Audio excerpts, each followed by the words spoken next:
The rib stitched horizontal stabilizer is standing up there in the back. I've got it all marked out for the polyfiber, and I washed it down with some Prep-Sol acrylic clean to get fingerprints and stuff off of it.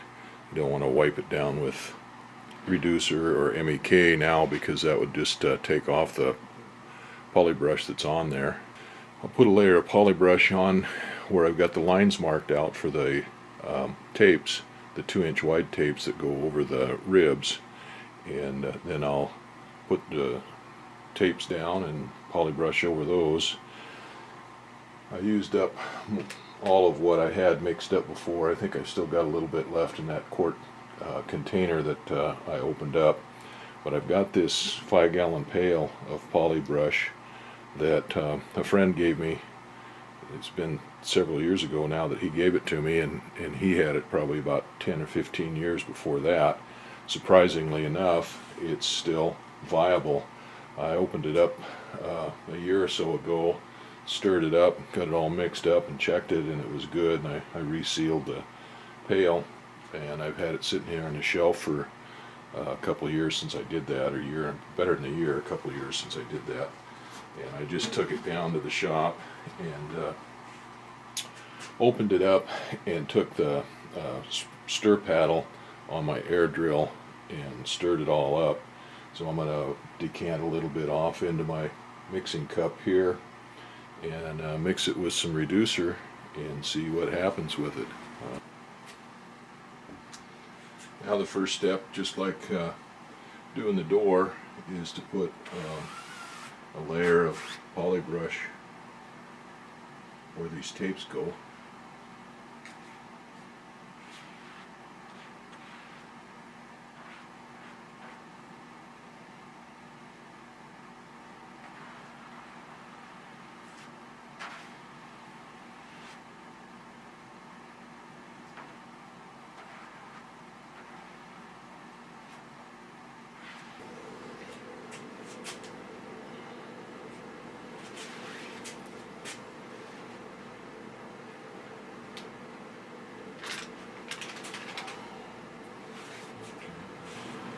Well, I had these tapes all on here real nice, pretty, looked really good, and then I realized that I screwed up and I've got diagonals here in this bay, and I didn't tape those.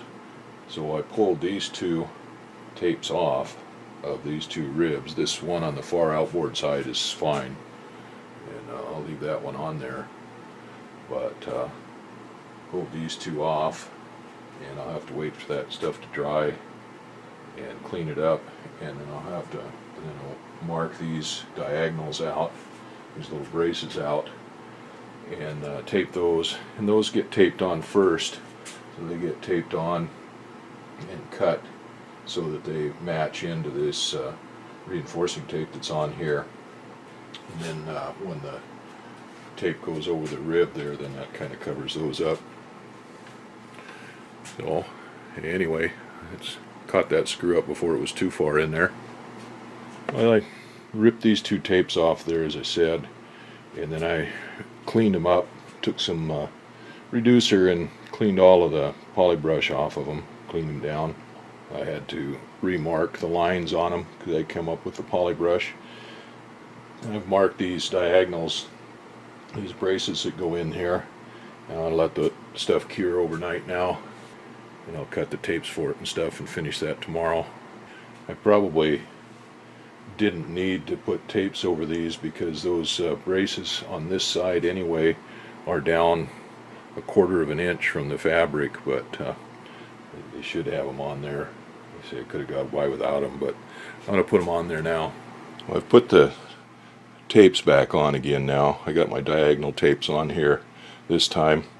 I was looking for 1-inch tapes because I didn't think there was any need to put 2-inch tapes on these diagonals, but I couldn't find it offhand, and I probably could have found it, but it would have taken a while to go through everything. You need the 2-inch tapes over these rib reinforcing tapes to give you enough width to make sure they get glued down over those tapes. Everything's looking pretty good. I'm learning to leave a little longer tails on everything here for handling, makes it easier to pull on these to cut them or to maneuver them around or whatever. So I cut these tapes off, these diagonals off, right even with the edge of these reinforcing tapes, so they pretty much disappear there. There's no real seam there to show up once you get all of the dope and silver and everything on there. So those look pretty good. I'll put one finish coat on over these and let that cure out, and then flip it over and do the other side. I haven't figured out exactly what I'm going to do with these ends here yet. These I'll probably cut off flush here with this rib. Here I'm going to cut them off up here, just where the edge of this tube starts to roll over, so they'll kind of push down into that. I'm not sure what I'm going to do up here yet. I think I'm going to try to roll those around and bring the ones on the other side over to meet them and kind of mate them up there. I have to think about that and figure it out when I get to that point. So this is looking pretty good. I haven't gone overboard with the poly brush on this like I did the other one, so it'll take one coat now over the top of this. Put my final coat of poly brush on there on the tapes, and it's looking a lot better than what I did on the initially on the lower door half. I think this is going to be good. It was going to take a little bit of ironing and stuff to get it smoothed out, but it's mostly pretty darn good, I think. I put poly brush out here on the free ends of these tapes where they went over the edge, and then just kind of left them hanging out in the air, thinking that maybe they'd make them cut cleaner when I got ready to cut them, to match them up with those other tapes on the other side when I flip it over. I gotta say, I kind of like these flat rib stitching thread. When we did it before, I bought a roll of flat and bought a roll of round, and the guy that taught me how to do it, that came up to help do it and was teaching me how, said he didn't like the flat because it could get twisted and stuff, and so we used the round. And I was kind of nervous. I couldn't find the roll of round tape up there in any of this stuff. I should have lots of it left because we bought a roll, and the only thing that we taped with, or stitched with it, were the horizontal stabilizers, the rudder, and the elevators. Well, there should have been a lot of string left there, but I can't find that roll. I did find the roll of flat tape, and so I called and ordered a roll of round tape, but I didn't want to wait for it to get here, so I started with the flat tape, and it lays a lot flatter than the round tape does, and I haven't had any trouble with it rolling or anything like that. So I think it lays down. You don't have a big bump up on it like you do on the round tape. The reinforcing tape, as it lays over that, lays pretty much flat. Okay, this is the, I guess it'll be the bottom, because it has a seam here where the two fabric overlays right here on this front spar.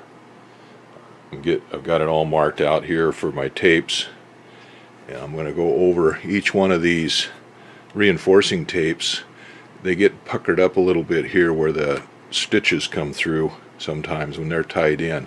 So I'm going to go through all of these and make sure all of this reinforcing tape is down nice and tight before I put the poly brush on. Then I'll put a layer of poly brush on here, and then we'll put the tape on. We got the second side taped up, and gotta let that stuff dry, set up, and then I can trim it up and figure out what I'm going to do with the front rib there. And then once I get those done, then I got to lay out the tapes for the edges here. I got the second elevator out, or I mean horizontal stabilizer out, to start working on it.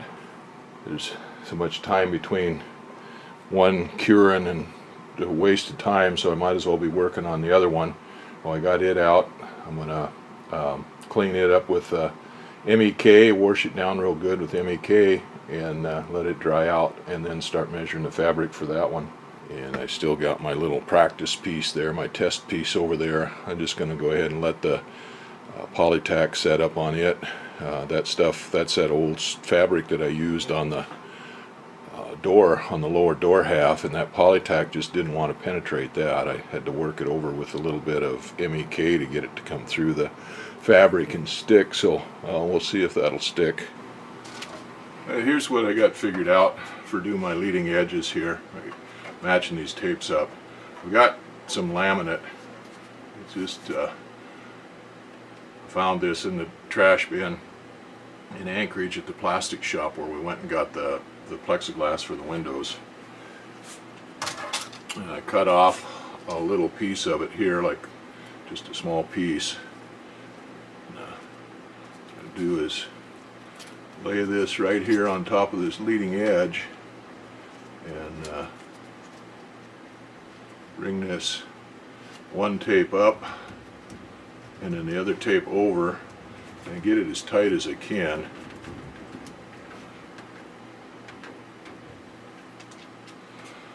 And take the razor blade and just go right down the center line. Now, because of the thickness of that little piece that I had underneath there for a backer, these two overlap just a little bit, which is probably fine. But if I take and overlap them and just take my pencil and run down the cut line here where the two pieces, where this one piece overlaps the other one, then I take my scissors and cut that off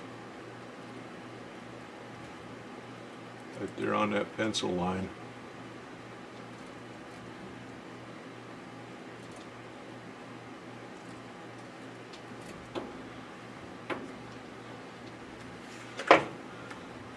And these two pieces made up perfectly right there. And there's what it looks like all together. Got a little bit of fuzzies there where I cut it, but otherwise it looks pretty good. It'll, I get the tape over that, it'll blend in real well. I started putting the tapes on the end ribs on this horizontal stabilizer.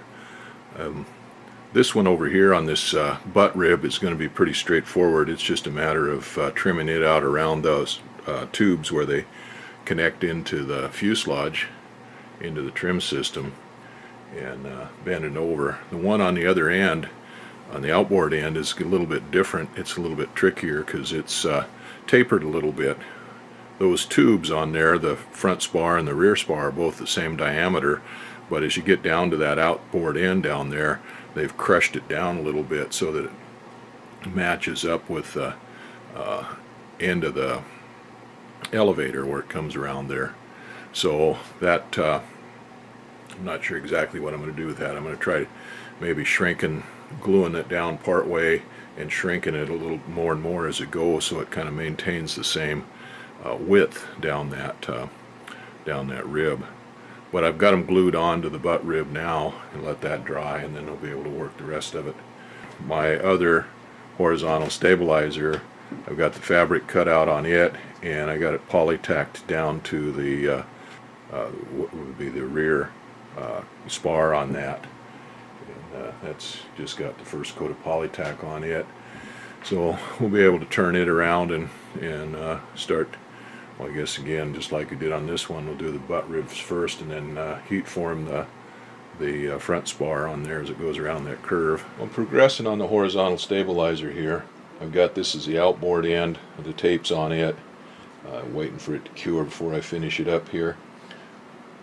And I've got the one on the inboard end just tacked up to the face, and I've got to just finish gluing it down, figure out what I'm going to do with it. I kind of found a little trick here. A guy with an upholstery shop, or doing an aircraft upholstery, had a little video on YouTube. It's an older video, but I found it a couple days ago, and he was showing how he made these joints on that, and it just folded this stuff up together where it come together, and then here, this piece that mates up, just went ahead and creased it and let it come up and glued everything else down.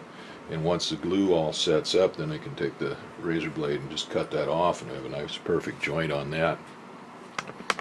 And I'm making progress on the other horizontal stabilizer.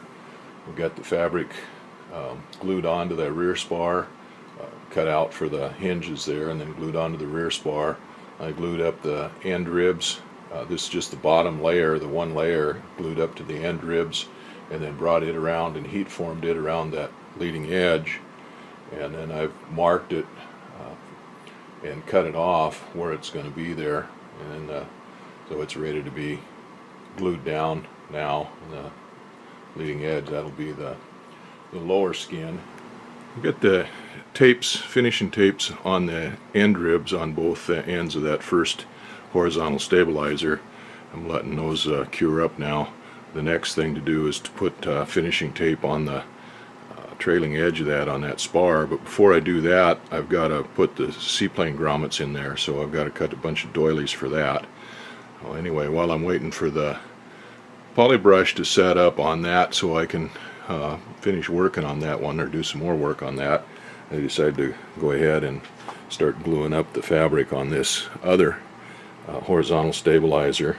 And I've got one section of it here glued up now, but to get a little bit of this trailing edge here, this free edge of this fabric doesn't always stick down, and I'm a little bit sloppy with this stuff, and I noticed it runs down these tubes and gets down on this other fabric. If it runs all the way around the tube here, then this fabric on this lower layer can stick to it and kind of put a dimple in it, and you don't really want that.